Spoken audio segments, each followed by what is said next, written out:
Hello children. Today we are going to learn something more about electromagnetism.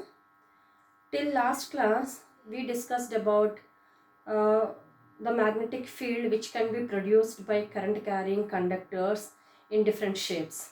Like we have considered the long straight wire which is carrying current produces its own magnetic field around it. Okay, and secondly we learned also when this straight wire is bent in the form of a loop, even that loop produces its own magnetic field which is stronger than the straight wire. Okay, and instead of taking a single loop, if we make the same wire into multiple loops, many loops, then we get a solenoid. Okay, so here we discussed about the magnetic field which is produced by a straight wire, a loop and a solenoid. In all these three cases, the magnetic field is enhanced without changing the factors like the amount of current, the length of the wire. Okay, we just simply made into a loop and also made into multiple loops. In that way, we could increase the magnetic field which is produced by these current carrying conductors of different shapes. And we also learned that how this magnetic field, the strength of the magnetic field changes with the other factors, various factors. So today, let us learn more about this electromagnetism, where we are going to learn the force which is experienced by a current carrying conductor in an external magnetic field. Till now we learned that whenever current is passed through the conducting wire, it produces its own magnetic field around it. Okay, if we keep this current carrying conductor which is having its own magnetic field in the presence of external magnetic field, what will happen? So there are two magnetic fields. One is the magnetic field developed by the current carrying conductor on its own, and second, we are keeping the external magnetic field in a direction perpendicular to the direction of current passing through this. Okay, so what will happen when we do this? Because here the two magnetic fields definitely interact with each other. Yes, so the magnetic field which is developed by the current carrying conductor and the magnetic field which we are applying here, external magnetic field, and these two magnetic fields definitely interact with certain force. As a result, the conductor will definitely experience that force and it gets displaced from its original position. Okay, and we are going to learn about this displacement, in which direction this conductor gets displaced. Okay, and how much the displacement will be. Okay, so we are going to learn about this by a simple experimental setup here, and we are going to learn this in this video lesson today. So we are going to learn on about force on a current carrying conductor in an external magnetic field. Now imagine you have a conductor either made of any conducting material like copper or aluminum or silver or anything, okay, which is a good conductor. Okay, let us imagine I have taken an aluminum rod. Let us imagine this chalk piece is like an aluminum rod. Okay, aluminum is also a good conductor of electricity. Okay, aluminum rod of certain length which is represented in the diagram as AB. So AB is the aluminum rod. The ends of this aluminum rod are connected through a conducting wire to an external circuit which is consisting of a battery which supplies energy, like it establishes a potential difference across the ends of the conductor through a plug key. Okay, now this is suspended freely. This aluminum rod is suspended with the help of a retort stand. So this is the retort stand. With the help of this retort stand, we are suspending this current carrying the conductor between the U-shaped magnet. So this is the U-shaped magnet with its north pole here and south pole here. Okay, we are placing this this conductor in the arms of this U-shaped magnet. For example, imagine my hand is the U-shaped magnet, like U-shaped magnet. Okay, I am holding this magnet like this, and this thumb indicates the north pole, and this fingers, the forefinger indicates the south pole. Okay, now I am going to place this current carrying conductor in the presence of this magnetic field. When you have taken this U-shaped magnet, we have a magnetic field between the two poles. Okay, north pole and south pole. We know that magnetic field always emerges out from the north pole and merges in south pole. So between these two there is a magnetic field in the upward direction. It's a vector field. So north to south. Now the magnetic field is in the upward direction. Now in that magnetic field, I am going to keep this conductor which is suspended freely this way. Okay, which is perpendicular to this magnetic field. Okay, like this. Now when our plug is closed, the current starts flowing through the wire and also through the conductor, aluminum rod, from A to B, which is placed in the external magnetic field provided by this U-shaped magnet from downwards to upwards in this upward direction. So this is the direction of magnetic field. Okay, since the current is passing from A end of the rod to the B end of the rod, what will happen? It will produce its own magnetic field around it. Okay, so the external magnetic field is like this, and we have a current carrying conductor this way. So around this current carrying conductor, magnetic field is developed like this. So if you observe carefully, this external magnetic field and the magnetic field developed by the current carrying conductor and the current which is passing through the wire, all the three are mutually perpendicular to each other. Okay, so when these two magnetic fields are interacting with each other with certain force, then the resultant force will definitely act on this rod. Because of this force, there will be a change in the state of the rod. Initially, the rod is at rest. When this force is developed because of the interaction between the two magnetic fields, what will happen? This rod will experience a force, and that force will displace the rod from its original position, either inwards or outwards. So the rod is like this. So either it will be pushed inwards or pushed outwards by the interaction of these two magnetic fields.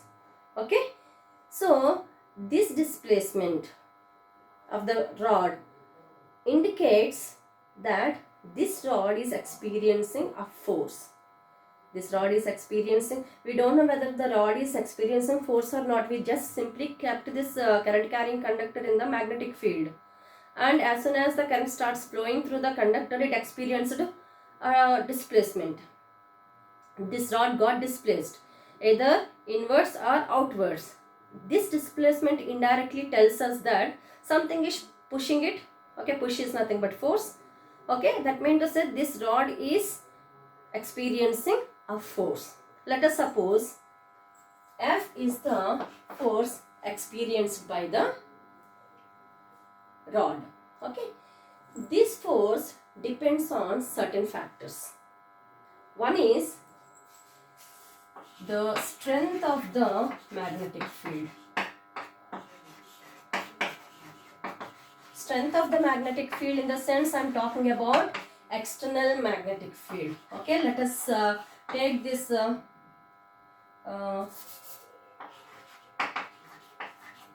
external magnetic field which is having strength B.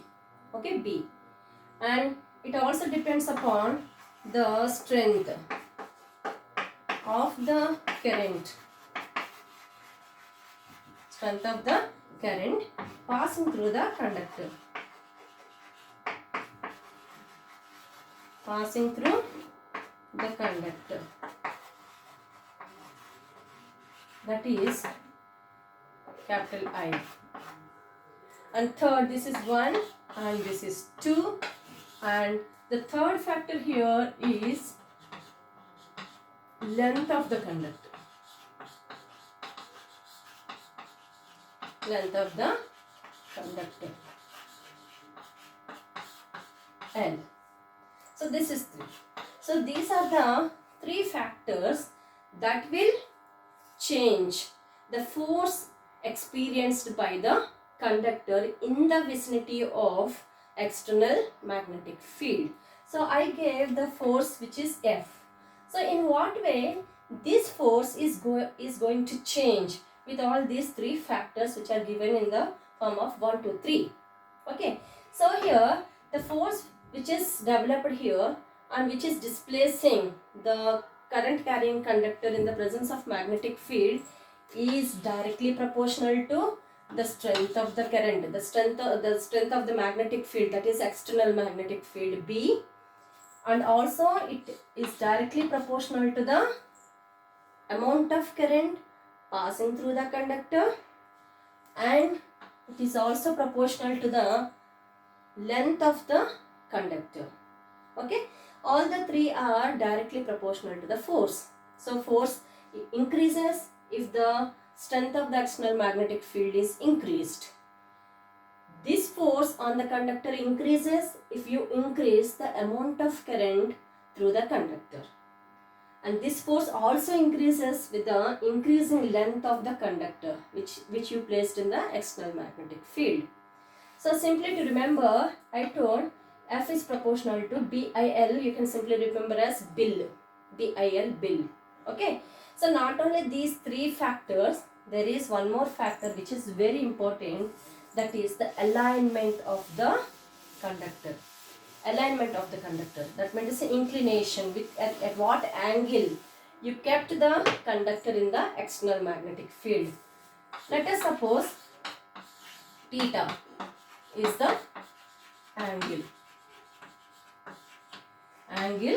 between the external magnetic field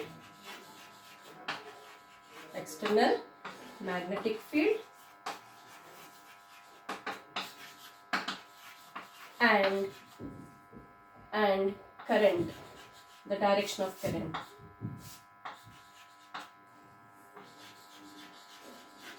And the direction of current. Direction of current indirectly you can say it is passing along the length of the conductor. So you can even talk about length of the conductor here. Okay. So theta is the angle between the external magnetic field and the current direction through the wire. Let us suppose I have a uniform magnetic field. We know a uniform magnetic field is represented with straight lines like this.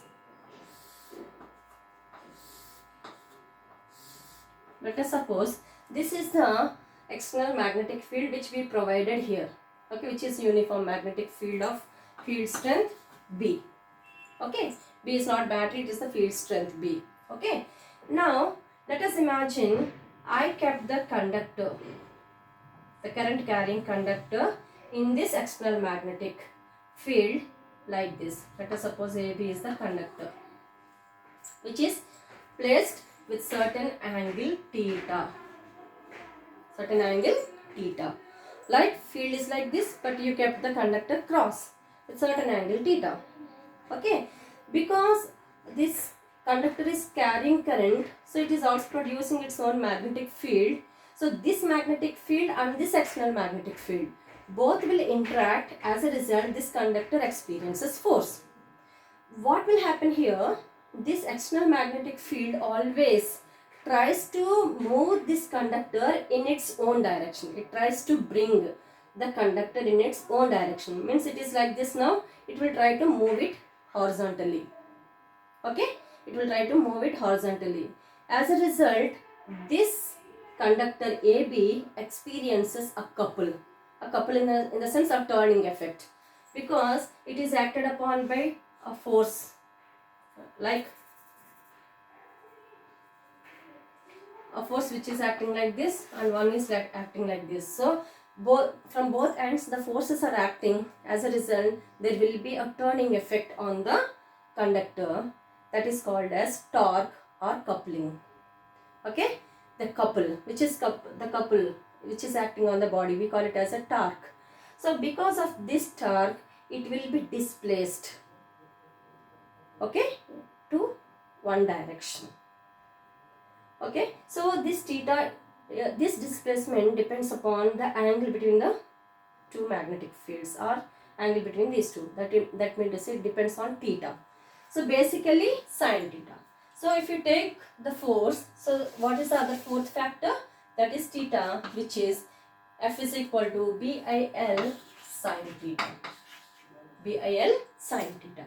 So the B is the strength of the external magnetic field. I is the amount of current passing through the conductor. L is the length of the conductor. And theta is the angle between the external magnetic field and the conductor. Okay, and the sign of that angle is very important. The force changes with sign of that angle, which is directly again proportional to each other. Now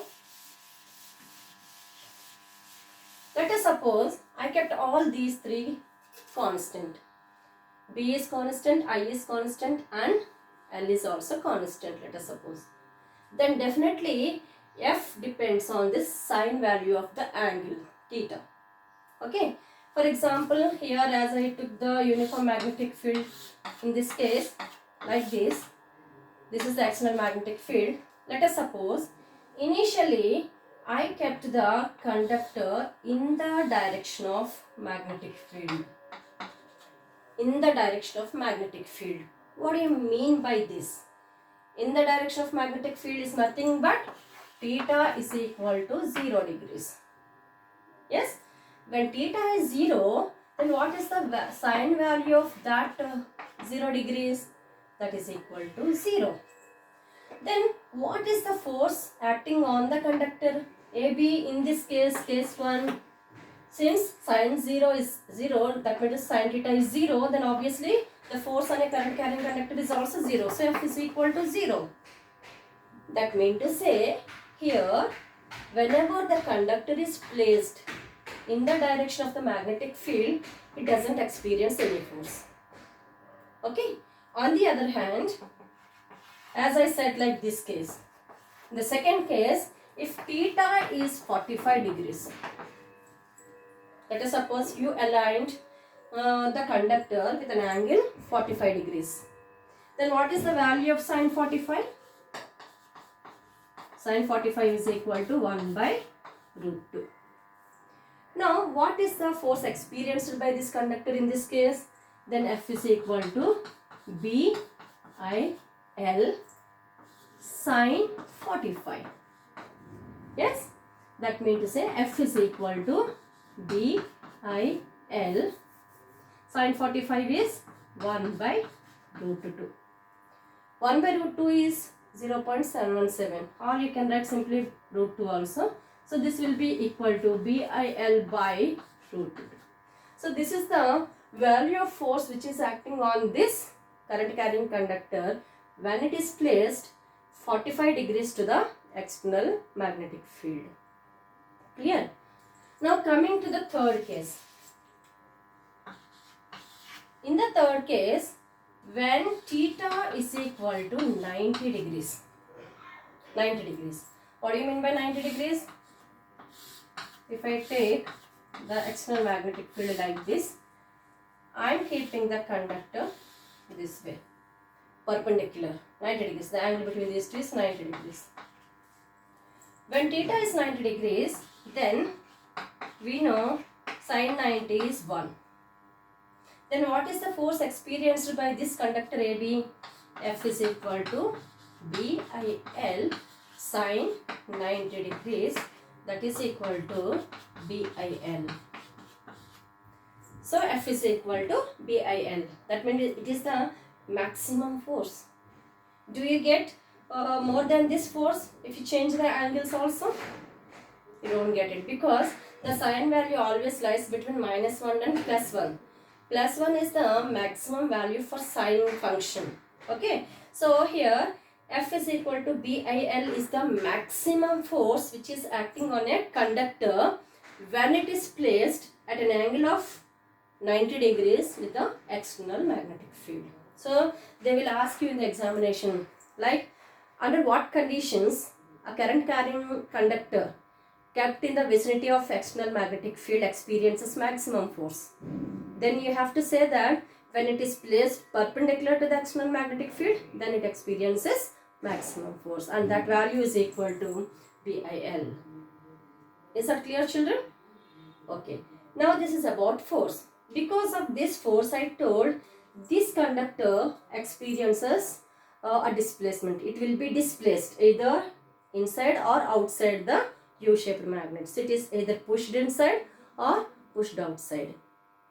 Okay. So to know that in which direction, since force is the vector quantity, we know the value of the magnitude of force is BIL. But what about the direction? In which direction this force is experienced by this current carrying conductor? To understand that, we have a simple rule which is very easy to understand and very important. Okay, we call that simple rule as Fleming's left hand rule. What do we call? Fleming's left hand rule. So what is that? Let us understand what is the Fleming's left hand rule. To know in which direction the current carrying conductor experiences force. Fleming is the name of the scientist. Fleming's left hand rule. What this rule says, what is the importance of learning this rule? This rule helps us to know the direction of force experienced by the conductor. Okay, or in which direction it moves. That is also very important. Because here, as I said, F is equal to BIL. Let us suppose this is the maximum force case. So F is equal to BIL. And you can write this as B into I can be written as Q by T into L.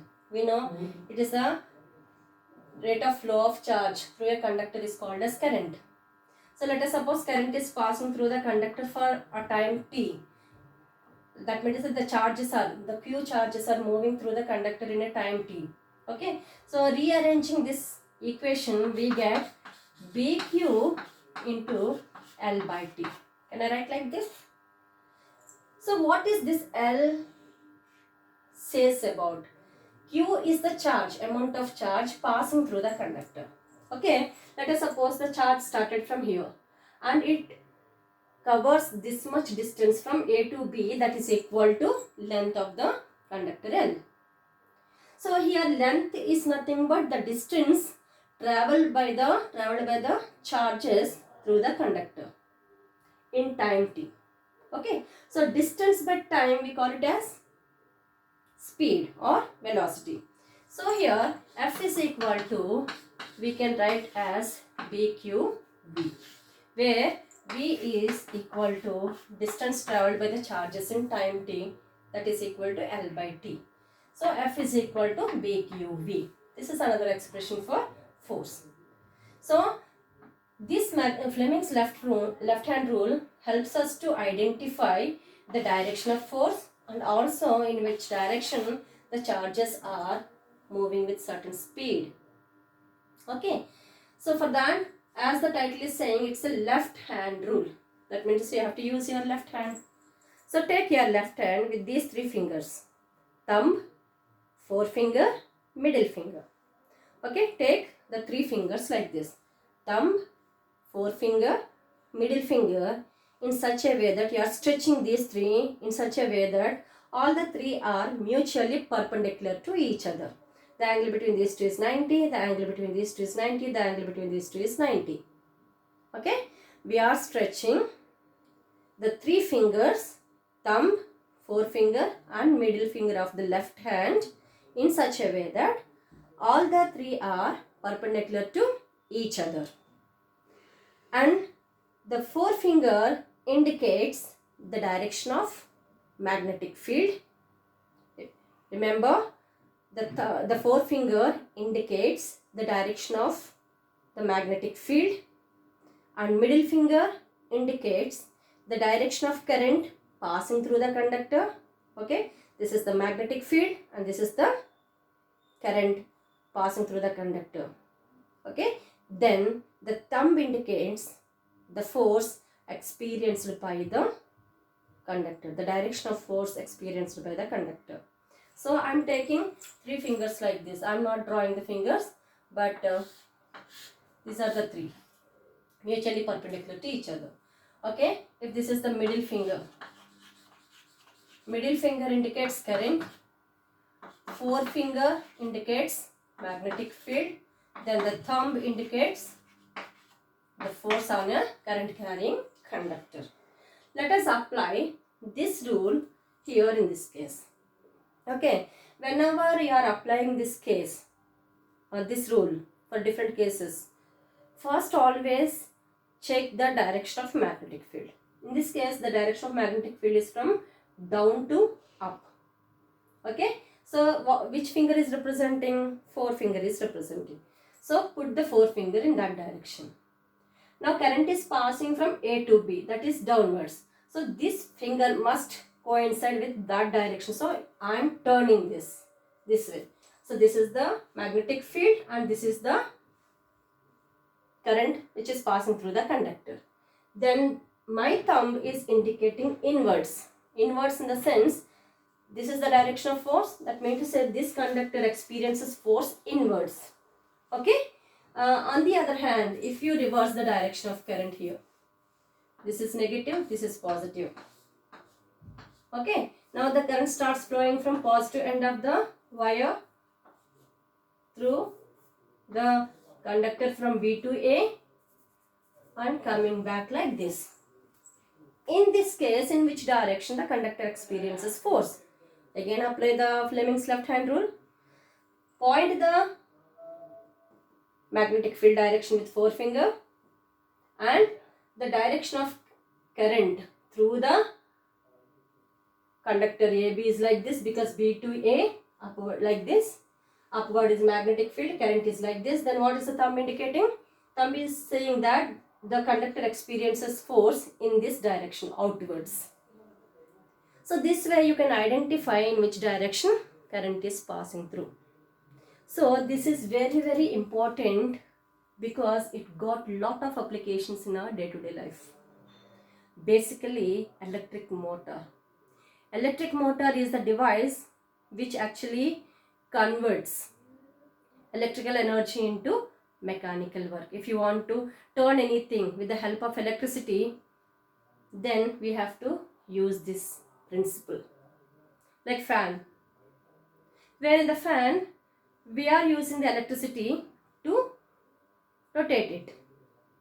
So the electrical energy is converted into mechanical work. So this conversion is done in the electric motor. That means the fan has an electric motor inside, and that electric motor works on the principle of force on a current carrying conductor in an external magnetic field. There we are going to use this Fleming's left hand rule to understand in which direction the conductor experiences force. Not only here, in any rotating devices like the washing machines, CD drivers, fan, or any mixer grinder or whatever. So any rotating device consists of an electric motor that works on the principle of force on a current carrying conductor in an external magnetic field. So remember till here. In the next video, we are going to learn about applications of this in our day-to-day life. I hope you understood the concept, and we are going to discuss about this concept in the live classes. And if you have any doubts, please you can ask me there. You can post the questions in the chat box, or you can directly ask me in the live classes. Thank you, children.